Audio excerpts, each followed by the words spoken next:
अंदर हैं वो लगे हुए हैं।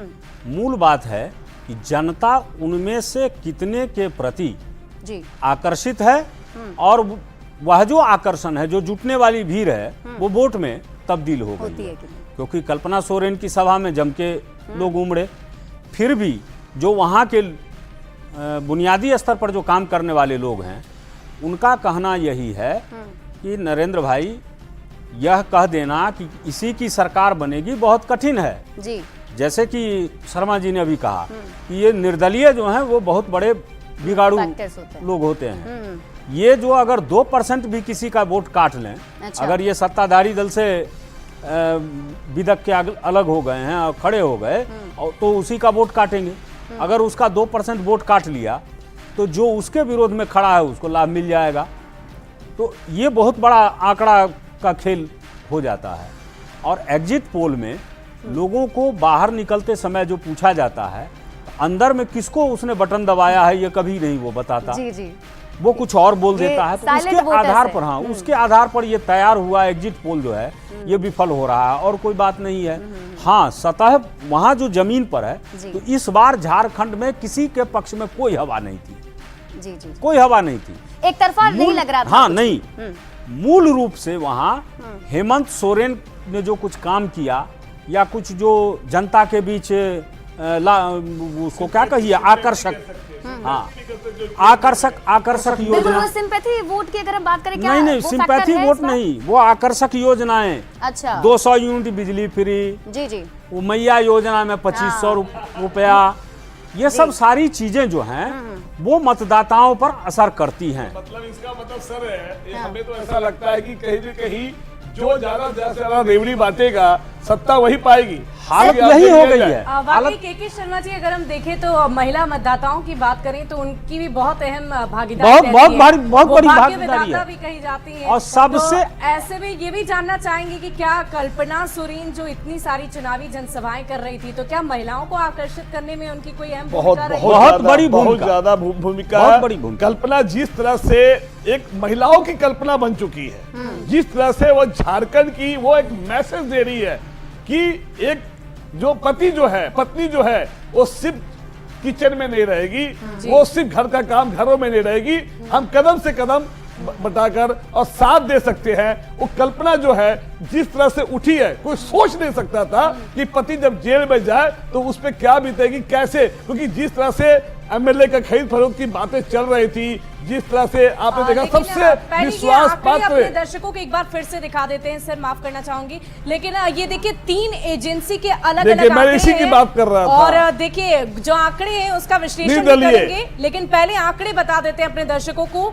जो IANS मैट्रिक्स की जो आंकड़े हैं वो एनडीए की तरफ के रुझान में जा रहे हैं। 45 से 50 सीटें एनडीए को मिलती हुई नजर आ रही है। INDIA को 18 से 25, अदर्स को 0। लोक पोल ओपिनियन के आंकड़ों की बात करें तो 36 से 39 एनडीए के खाते में, और उतने ही 36 से 39 ही INDIA के खाते में भी, अदर्स को 3 से 4। और देखिए पोल्स ऑफ पोल्स क्या कह रहा है, वो आंकड़े भी हम आपको दिखा रहे हैं। 40 से 45, 27 से 32 INDIA के खाते में, 0 से 4 तक अदर्स के खाते में। तो देखिए हर एजेंसी के अलग अलग आंकड़े हैं, और जिसकी चर्चा अभी आप कर रहे थे निर्दलीय उम्मीदवारों की, उस पर हम एक बार फिर से चर्चा करेंगे। देखिए, मैंने कहा ना कि निर्दलीय ऐसा ना हो जाए कि एक आदमी जो जीता हुआ, सिंगल निर्दलीय जो जीता हुआ, वो हमारे झारखंड का सीएम ना बन जाए फिर मधुकुरा की तरह। और फिर वो जो घोटाले आपने देखा, जो उसकी जो है कोल गोट या और जिस तरह से घोटाले हुए, फिर उनको जेल जाना पड़ा, फिर गीता कोड़ा। और ये भी देखिए, लोग परिवारवाद की बात करते हैं, लेकिन आपने देखा पूर्व 4 सीएम के पत्नी, बहू और बेटे को जिस तरह से टिकट दिया, इस बार परिवारवाद को नहीं रोकना चाहूंगी। इस वक्त श्याम किशोर जी हमारे साथ जुड़ चुके हैं झारखंड से। जो आंकड़े अलग अलग सामने आ रहे हैं अलग अलग एजेंसियों की तरफ से, वरिष्ठ पत्रकार हैं वो हमारे साथ हैं। श्याम जी, ये बताइए कि सबसे पहले इन आंकड़ों का विश्लेषण आप कैसे करना चाहेंगे? इन आंकड़ों का विश्लेषण करने की मेरे ख्याल से बहुत ज़रूरत नहीं है, इसलिए कि इन पे कितना भरोसा किया जाए, कितना ज़मीनी आंकड़ा है। ये आंकड़े तो कुछ पोलिंग बूथ्स पे कुछ लोगों से लिए जाते हैं, लेकिन जो आपका लो पोल का है वो मेरे ख्याल से लोक पोल का वो मुझको विश्वसनीय थोड़ा लग रहा है। कि यहाँ पे लड़ाई जम के है, 50-50 की लड़ाई है। 50-50 की लड़ाई में भी बीजेपी जाहिर बात है कि पिछली बार 25 सीटों पे सिमट गई थी, तो इस बार वो अपर हैंड है, उसका ऊपर जाएगी, लेकिन किस हद तक ऊपर जाएगी ये कहना मुश्किल है। और दूसरी बात कि आज जिन 38 सीटों पे इलेक्शन हुआ है, वोटिंग हुई है, उन 38 सीटों में अभी तक क्लियर नहीं आया है कि पुरुषों ने कितना वोट किया, महिलाओं ने कितना वोट किया। महिलाओं का वोट ज़्यादा वैल्यू करेगा। फर्स्ट फेज की सीटों पे 43 सीटों पे महिलाओं ने ज़्यादा वोट किया था और महिलाओं का वोट ज़्यादा वैल्यू करेगा। जो आप लोग बात कर रहे थे कल्पना सोरेन की और जो कहा गया रेवड़ियाँ बांटने की, तो रेवड़ियाँ बांटने में सभी उसी की ओर झुक गए हैं। पिछले साल मध्य प्रदेश में जो लाडली बहना योजना शुरू की गई, उसका असर देखा गया था। अगर लाडली बहना बोल रही थी तो मैया योजना बोलेगी। ये कुछ लोग जो झारखंड के नहीं हैं वो मैया को मैया बोलते हैं, मैं उनको करेक्ट करना चाहूँगा। मैया यहाँ बेटी को कहा जाता है और वो मैया बोलते हैं वो तो माता को। और अभी देखिए इसी की तर्ज पे महाराष्ट्र में भी घोषणा की गई है सत्ताधारी दल द्वारा, वो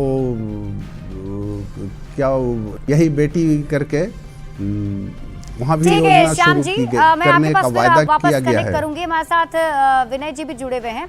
विनय जी, अगर हम इन आंकड़ों को देखें तो आप किस तरीके से इसे देख पा रहे हैं? जो श्याम जी कह रहे हैं, क्या आप उससे इत्तेफाक रखते हैं?